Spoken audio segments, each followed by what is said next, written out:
안녕하세요 여러분, 제이쌤입니다. 저번 시간에 자아 정체성의 의미와 개인적 존재로서의 자아, 사회적 존재로서의 자아에 대해서 이야기 나눴는데요.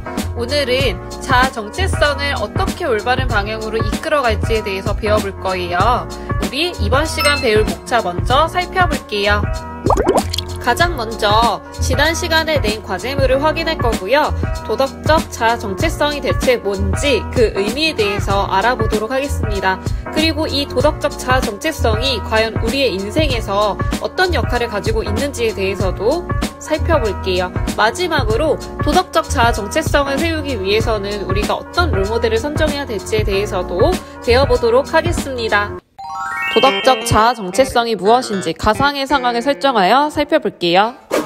길가에 엄청나게 돈이 많이 들어있는 지갑이 떨어져 있다고 해볼게요.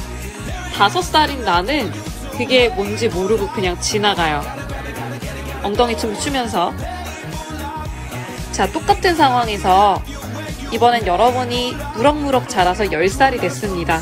친구들이랑 자전거를 타고 재미있게 놀고 있는데 지갑이 떨어져 있어요. 10살인 나는 친구들과 노는 게 더 좋아서 이거를 그냥 지나쳐 갑니다. 자, 또 시간이 흘렀어요. 여러분은 중학교 1학년이 됐습니다. 헉, 지갑이 있네. 보니까 안에 현금이 100만 원이 들어있어요. 여러분은 신나서 엉덩이 춤을 추는 게 아니라 이 지갑을 잃어버린 사람이 얼마나 슬플까 그 마음에 공감하고 경찰서에 갖다 줘야겠다는 생각을 하게 됩니다. 지갑이 떨어져 있다는 것은 똑같은 상황이고 나라는 사람도 똑같지만 나의 나이와 가치관과 사고하는 과정이 달라졌기 때문에 행동이 달라질 수밖에 없는 거예요.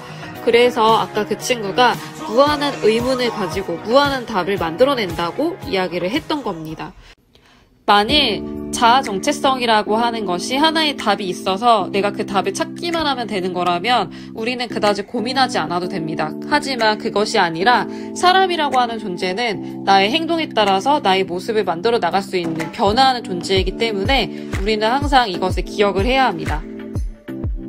과거의 하루하루는 지금의 나를 만들었고 앞으로 주어진 하루하루는 미래의 나를 만들 것이다.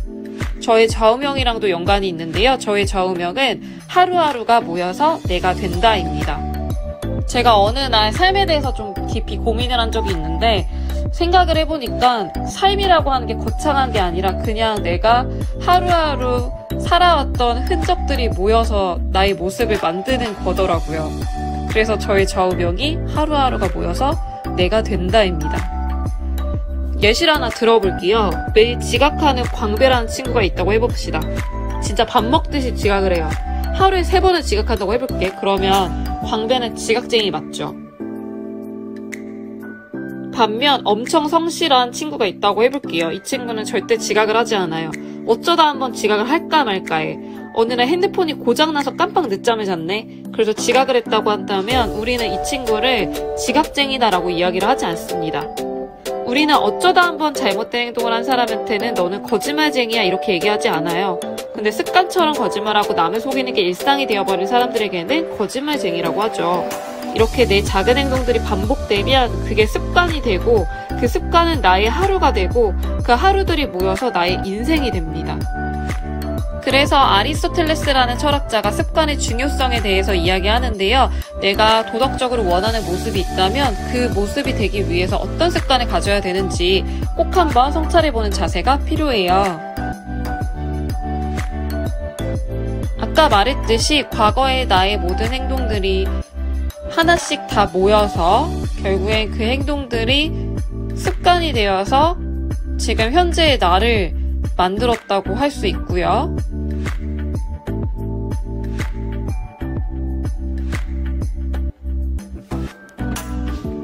또 지금의 내가 한 행동들이 퍼즐처럼 이렇게 작게 모이고 모여서 미래의 나를 만든다고 할 수 있습니다. 나는 미래의 지각 왕이 되고 싶어. 이렇게 생각한 사람은 없을 거예요. 내가 만약에 다른 사람으로부터 신뢰를 잃고 지각 왕이 되고 싶다면 지금부터 지각을 매일매일 하시면 돼요. 근데 그러고 싶지 않죠. 왜냐하면 나는 다른 사람에게 신뢰를 줄 수 있는 사람이 되고 싶잖아요. 그러고 싶다면 지금부터 작은 행동이라도 다른 사람에게 신뢰를 줄 수 있는 행동들이 뭔지 성찰해보고 그것을 내가 반복해서 그게 나의 습관이 될 수 있도록 여러분이 신중하게 행동을 하셔야 됩니다. 여러분의 인생은 여러분이 만들어가는 겁니다. 선생님도 엄마도 아빠도 할머니도 언니, 오빠, 형, 누나도 여러분의 인생을 대신 만들어줄 수는 없어요. 그러니까 여러분이 스스로 나의 인생에 책임을 좀 가지고 하루를 충실하게 보낼 수 있도록 노력하셨으면 좋겠습니다. 오늘 배울 도덕적 자아 정체성도 이런 내용과 연관이 있습니다. 자아 정체성은 우리가 살아가는 태도에 큰 영향을 미치거든요. 스스로 나는 이런 사람이다 라고 생각하면 그 생각에 맞게 행동을 하게 되기 때문이죠. 따라서 우리가 올바르게 살아가기 위해서는 도덕적 자아 정체성을 형성해야 합니다. 도덕적 자아 정체성의 의미를 먼저 알아보면요. 도덕적 자아 정체성은 내가 도덕적 관점에서 나를 평가하고 나를 도덕적으로 행동 가능하게 하는 바람직한 자아 정체성을 도덕적 자아 정체성이라고 합니다. 도덕적 자아 정체성은 그러면 어떤 역할을 할까?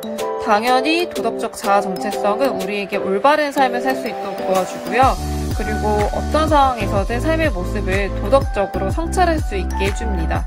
그리고 내가 도덕적으로 아는 것을 실천에 옮길 수 있도록 습관을 형성할 수 있도록 도와줍니다. 도덕적 자아 정체성을 가진 사람과 그게 없는 사람은 되게 많은 차이가 나요. 예를 들면 이런 거예요. 나는 거짓말하지 않는 정직한 사람이 되고 싶어요. 그런 사람이라고 스스로 생각해요. 그런 사람은 어떤 상황에서든 작은 행동이라도 정직하지 않은 행동을 하지 않습니다. 왜냐면 나는 그런 사람이 아니니까요. 그리고 항상 반성하는 자세를 가져요. 나는 방금 정직했는가? 그렇지 않았는가? 내가 만일 지금 그렇지 않았다면 어떻게 내가 행동을 바꿔야 되는가? 내가 머릿속으로는 아는데 행동으로는 바로 안 나오는 경우가 많거든요. 그 이유는 그게 습관이 되지 않아서인데 내가 정직한 사람이라고 나를 생각하는 사람은 항상 정직한 행동을 반복할 것이기 때문에 그게 습관이 되어서 나도 모르게 어떤 상황이든 정직한 행동이 나올 수밖에 없게 됩니다. 이렇게 되면서 내가 스스로 내가 원하는 이상적인 모습에 한 발짝 더 다가갈 수 있다는 그런 이야기예요. 하지만 도덕적 자아 정체성이 없는 사람은 아무 생각 없이 사는 사람이죠. 그러면 이 사람은 내가 어떤 모습이 되어 가는지 스스로 반성하지도 않을 것이고 성찰도 하지 않을 겁니다. 그러면 이러한 도덕적 자아 정체성을 형성하기 위해서는 우리가 무엇이 필요한가? 첫 번째로는 도덕적 롤모델을 선정할 필요가 있는데요. 내가 이제까지 살아오면서 한 번쯤은 본받고 싶은 인물들이 있잖아요. 그 인물을 정하는 거예요. 그럼 그 인물을 정할 때 어떤 기준에서 선정을 해야 되는가를 알아볼게요. 가장 먼저 그가 추구하는 가치가 도덕적 가치인가를 살펴보아야 합니다. 그가 추구하는 가치가 사랑, 정의, 배려, 책임 등과 같이 모든 사람이 도덕적으로 옳다고 인정하는 것이어야 돼요. 예를 들면 그럴 리 없겠지만 나는 쾌락이 제일 중요하다 생각해. 혹은 물질적인 게 중요해서 약자를 괴롭히는 사람이라면 그런 사람은 우리가 도덕적 롤모델로 선정해서는 안 되겠죠. 두 번째로는 그의 삶의 태도가 타인의 존경을 받을 만한 것인가를 살펴보아야 됩니다. 진지하게 그가 지닌 삶의 태도를 살펴보고 진짜 내가 존경할 수 있는 사람인가를 확인을 해보아야 돼요. 또한 그의 삶의 모습이 나의 삶의 방향을 제시하는가라는 측면도 고려를 해야 됩니다. 도덕적인 인물의 삶의 모습이 자신의 지향하는 삶의 모습과 일치할 때 더욱더 구체적인 삶의 지침과 지혜를 얻을 수 있기 때문에 그렇습니다. 그러면 우리가 존경하고 본받을 수 있는 도덕적 인물에는 어떤 사람들이 있을까요? 가장 먼저 도덕적 위인이나 학자를 들 수 있겠습니다. 예를 들면 우리가 흔히 잘 알고 있는 소크라테스, 아리스토텔레스, 플라톤 이런 철학자들부터 시작해서 수학자, 과학자 모두 다 우리가 롤모델로 선정할 수 있습니다. 두 번째로는 잘 알려진 유명인이나 방송인을 우리가 롤모델로 선정을 할 수가 있어요. 도덕적 롤모델이라고 해서 꼭 학자나 철학자만 해야 되는 것은 아니고 우리가 잘 알고 있는 유명인이나 방송인 중에 내가 본받고 싶은 사람이 있다면 그 사람을 선정해도 됩니다. 세 번째로는 우리 주변의 가족, 친구, 선생님도 모두 가능합니다. 롤모델이라고 해서 꼭 유명한 사람을 해야 되는 게 아니고 정말 평범한 주변의 인물들 중에서도 여러분이 얼마든지 내가 본받을 만한 사람을 찾아볼 수가 있을 겁니다. 오늘 수업 정리하면서 마무리해볼게요. 오늘 도덕적 자아 정체성의 의미에 대해서 배웠고요.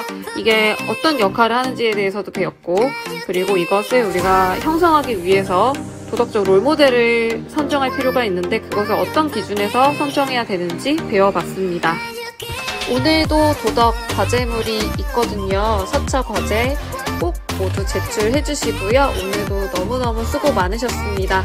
그러면 다음 시간에 뵐게요. 안녕.